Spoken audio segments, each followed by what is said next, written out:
तो हेलो भाई लोग, कैसे हैं सब लोग। उम्मीद करता हूँ सब लोग बढ़िया हो गए। तो भाई लोग, जैसे कि अपने पिछले एपिसोड में देखा था, जो हमारा हीरो और लिमिनो दोनों फाइट कर रहे थे और उन दोनों के फाइट करने की वजह से वहाँ पे काफी प्रेशर रिलीज हो रहा था और वहाँ की जो जमीन थी वो भी टूट चुकी थी। और फिर वो दोनों ही साथ में बोलते कि मैं इस मैच को जीत के रहूंगा। हम देखते कि हमारे हीरो को भी लिमिनो के अटैक को रोकने में थोड़ा दिक्कत तो आ रहा होता है, लेकिन जो लिमिनो होता है वो तो हंस रहा होता है, उसको भी आ रहा होता है, लेकिन वो मजे में कर रहा होता है। और फिर तभी हम देखते हैं कि जो लेमिनर होता है वो हमारे हीरो को पीछे धक्का देता है और फिर काफी स्पीड से हमारे हीरो के पास आ जाता है और उसके पास काफी सारे जो छोटे छोटे चाकू होते हैं वो हमारे हीरो की तरफ फेंक देता है। हमारा हीरो कुछ कुछ चाकुओं को तो रोक ले रहा है, लेकिन कोई कोई चाकू है जो हमारे हीरो को काट के निकल जाते हैं। और हमारा हीरो मन में बोल रहे थे, वेल ये अटैक तो थोड़ा हैवी था मेरे को। और हमारा हीरो लेमिनर को देख के मन में कह रहे थे, वेल अगर मेरे पास मेरा स्पेयर होता तो मैं इन सभी अटैक को आराम से रोक लेता, लेकिन अब मेरे को पता चल रहा है कि ये अटैक काफी ज्यादा डेंजरस है। और तो और सबसे बड़ी बात तो ये है कि जो लिमिनल का चेंजिंग अटैक करने का फाइटिंग स्टाइल है उसे में काफी ज्यादा डिफिकल्ट है उसको रिस्पॉन्ड करना। लेकिन हम देखते हैं कि जो लिमिनल ने हमारे हीरो के ऊपर डैगर से अटैक किया था,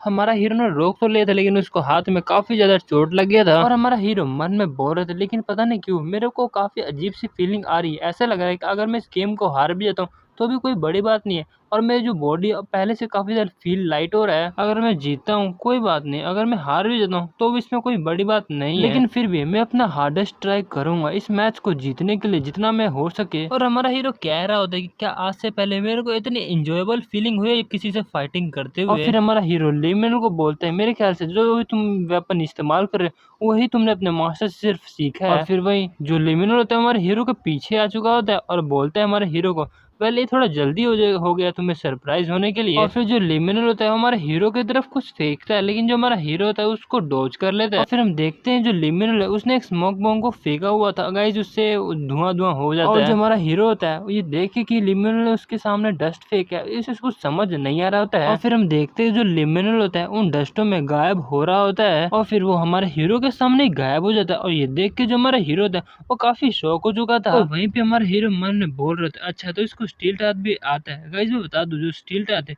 वो असैसिन लोग इस्तेमाल करते हैं ताकि वो छुप छुप के अपने जो बंदे एनिमी है उसको हरा सके। और हमारा हीरो बोल रहा था, वेल इसको तो इतना अच्छा सा टेक्निक आता है जो कि काफी डिफिकल्ट होता है सीखने में, लेकिन मेरे ख्याल से इसने अभी स्किल को मास्टरी नहीं किया है। लेकिन अगर मैं कंसंट्रेट नहीं करता तो मैं इसे ढूंढ नहीं पाऊंगा, इसलिए मेरे को कंसंट्रेट करना पड़ेगा। और मेरे ख्याल से यही है जो लिम्यूल का ट्रम्प कार्ड हो सकता है। फिर हमारा हीरो होता है वो बोलता है, वेल ये तो काफी अच्छी बात है, अब मैं जो मर्लिन का मानना है वो यहाँ पर इस्तेमाल कर सकता हूँ। और फिर जो भी मैच लिम्यूल के साथ हुआ था वो सभी मैच हमारा हीरो याद करने लगता है, जैसे कि पहले उसका डॉगमिन के साथ हुआ था, अब वो हमारा हीरो के साथ कर रहा है। लेकिन हम देखते हैं कि जो हमारा हीरो होता है वो कुछ कर नहीं रहा होता, बस एक ही जगह खड़ा होता है। और फिर हमारा हीरो बोलता है, जो मैं कर रहा हूँ वो सही कर रहा हूँ क्या।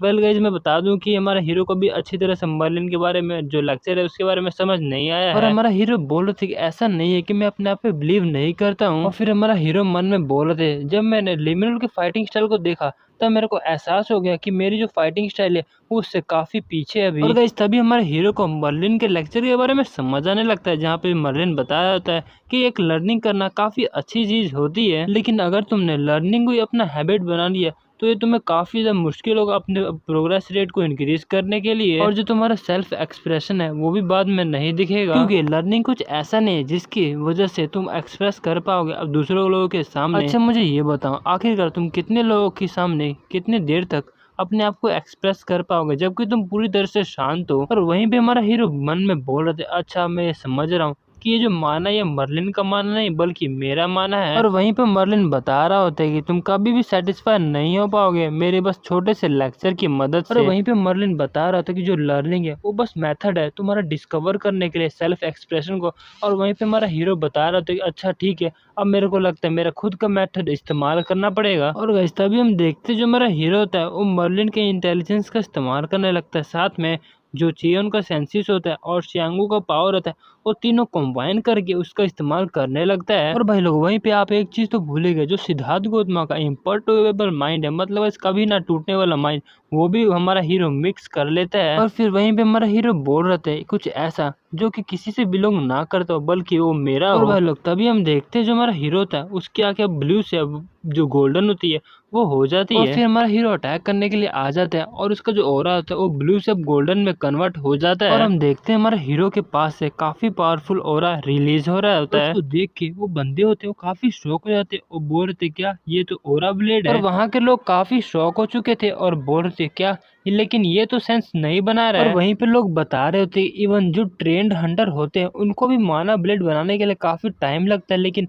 ये जो कैंडिडेट है उसने कैसे कर लिया। और गाइस तभी हम देखते हैं जो हमारा हीरो होता है वो अटैक करने के लिए आगे बढ़ता है और फिर तभी हमारे हीरो को कुछ एहसास होता है और फिर वो पीछे अटैक करता है। और गाइस पीछे और कोई नहीं बल्कि लिविनुल होता है और वो हमारे हीरो पे अटैक करना होता है, लेकिन हमारा हीरो उसको रोक लेता है और उसके गले के पास पूरा ले आता है। लेकिन हम देखते हैं हमारा हीरो ने उसके ऊपर अटैक नहीं किया था, बल्कि वो जो अटैक था वो लिविनुल को छोड़ के बगल में चला गया था। लेकिन वो हमारे हीरो का जो स्पेयर था वो अभी भी उस लिमिनुल के गले के पास था। उसे देख के जो लिमिनुल होता है वो उसको तो पसीने आने लगे थे और वो बोलता है ठीक है मैं अपनी हार मानता हूँ। और वहाँ के जो ऑडियंस होते हैं ये मैच देख के काफी तो खुश हो गए थे। और फिर हमारा सीन खालिया पे शिफ्ट होता है जहाँ पे कोई खालिया को बता रहा होता है कि जो किम स्यूजन है वो फर्स्ट प्लेस आ चुका है। फिर जो खालिया होते हैं वो चाय के चुस्के लेते हुए बोल रहे थे अच्छा तो ये बात है, अच्छा मुझे ये बताओ क्या तुमने कहीं कुछ चेंजेस वहाँ पे डिस्कवर किया था क्या। और फिर वहाँ पे जो बंदा होता है वो बता रहा था कि वेल हमने कुछ चेंजेस डिस्कवर तो किए है, लेकिन मुझे समझ नहीं आ रहा मैं कैसे बताऊँ क्योंकि काफ़ी डिफिकल्ट है बताने के लिए। फिर जो खाली होते बोलते क्या तुम्हारे कहने का क्या मतलब है। और फिर वो बंदा बता रहा होता है कि जो किम स्यूजन है उसने अचानक से अपने वेपन को स्विच कर लिया था, मतलब एक नॉर्मल सा स्पेयर ले लिया था और अचानक से बीच मैच में ही उसने एक ऑरा ब्लेड का इस्तेमाल किया था। और ये सुन के जो खालिया थे वो काफी ज्यादा शॉक हो चुकी थी और मन में बोल रही थी कि ये कुछ ऐसा नहीं है जो कि हमने ओरिजिनली एक्सपेक्टेड किया था किम स्योजुन से। और फिर जो खालिया होती है वो बोलते ठीक है मैं समझ चुकी हूँ और अगर कुछ और चेंजेस दिखे तो मेरे को आके जरूर बताना और आज की जो रिपोर्ट है मैं बोस्टाइल को जाके बता देती हूँ। फिर वो बंदा खालिया से पूछता है कि क्या आपके पास कोई रीजन है इतना आगे जाने के लिए। फिर जो खालिया होती है वो बोलती है आखिरकार तुम मेरे को क्या बताना चाहते हो।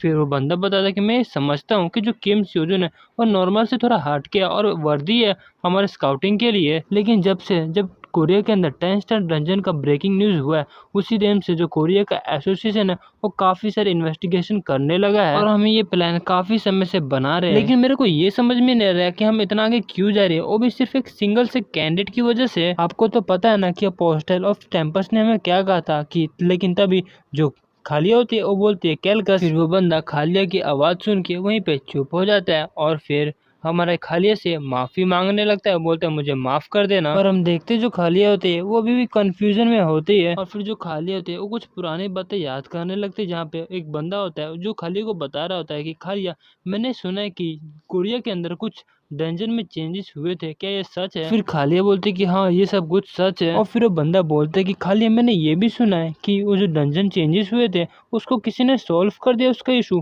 क्या तुम्हें पता है कि वो कौन था। फिर खालिया बोलते है कि उस बंदे का नाम किम स्योजुन है। वहीं पे खालिया मन में बोल रही थी ये तो काफी अजीब सा है, मुझे पता है कि इन्होंने जो डिस्टोरेशन के बारे में पहले ही सुन लिया होगा लेकिन फिर भी इन्होंने मेरे को यहाँ पे क्यों बुलाया, क्या उन्होंने कुछ सिचुएशन के बारे में पूछना है मेरे से। लेकिन फिर भी ये ऐसा क्यों पूछ रहे हैं कि इस इशू को सॉल्व करने के पीछे किसका हाथ था। फिर वो बंदा खालिया को ऑर्डर देते हुए कह रहा होता है कि जो किम स्यूजन अगर वो कुछ भी करता है उसके ऊपर हर एक एक्शन पे नजर रखना। फिर जो खालिया होती है वो बोलती है क्या मैं इसका रीजन पूछ सकती हूँ। और भाई लोग तभी हम देखते कि वो बंदा अपना काफी डेंजरस लुक दिखाने लगता है और अपना प्रेशर को रिलीज करने लगता है और हम देखते जो खालिया होती है उस प्रेशर के ऊपर टिक नहीं पा रहे थे और पूरा झुक जाती है उस बंदे के सामने। फिर वो बंदा खालिया को बोलता है कि खालिया मुझे ये पता है कि तुम इतने सारे सक्सेसेस में से काफी अच्छे कैंडिडेट हो पोस्टर ऑफ चैसिटी बनने के लिए। और हम देखते हैं कि वो बंदा बोल ही जाता है लेकिन उसका प्रेशर काफी रिलीज हो रहा है जिसके कारण जो खाली होती है वो पूरी झुक गई होती है। लेकिन देखने से ऐसा लगता है मेरे को कि तुम भूल चुके हो कि तुम अभी तक अपोस्टल ऑफ चैसिटी नहीं बने हो। वहीं पे जो खाली होती है वो बोलती है मुझे माफ कर देना मेरी गलती के लिए। और फिर तभी हम देखते हैं वो बंदा अपना प्रेशर को रिलीज करना बंद कर देता है और बताता है कि ये मेरी सोच नहीं है। ये सुन के जो खालिया उसे कुछ समझ नहीं आ रहा होता है। फिर खालिया उस बंदे से बोलती है इसके कहने का क्या मतलब है। फिर वो बंदा बताता है कि जो पोस्टर ऑफ टेम्पेंस है वो एग्जिस्ट करता है काफी इंपॉर्टेंट लोकेशन पे ऑडियो ऑफ ट्रूथ में। फिर वो बंदा बताता है कि भले ही तुम बाकी लोगों की तरह सोचो लेकिन ये वो है जो कि टॉप 7 जो पोस्टल है उसमें एक आता है और कोई भी बंदे की हिम्मत नहीं है इसको डिसरिस्पेक्ट देने की। और वैसे मुझे ये पता है कि तुम कुछ समय से कुछ काम पे ध्यान दे रहे हो जो कि अभी तक एल्डर्स को नहीं पता है और उसका तुमने परमिशन भी नहीं लिया है। और अगर हम तुम्हारे स्टेटस को देखें तो तुम एक सक्सेसर हो तो तुम अपनी तरफ से कुछ काम तो कर सकते हो, लेकिन अगर तुम कुछ काम कर रहे हो किम स्योजुन के ऊपर तो तुम्हें वो सब कुछ रिपोर्ट करना पड़ेगा, भले ही वो तुम्हारी मर्जी हो या फिर ना हो। क्योंकि कोई एक बंदा है जो कि अपोस्टल ऑफ टेम्पेस्ट के ऑर्डर को पास करने के लिए एक बंदा मैसेंजर की तरह काम कर रहा है। तो भाई लोग अब हम देखेंगे अगले एपिसोड में कि क्या होता है। तब तक के लिए टाटा।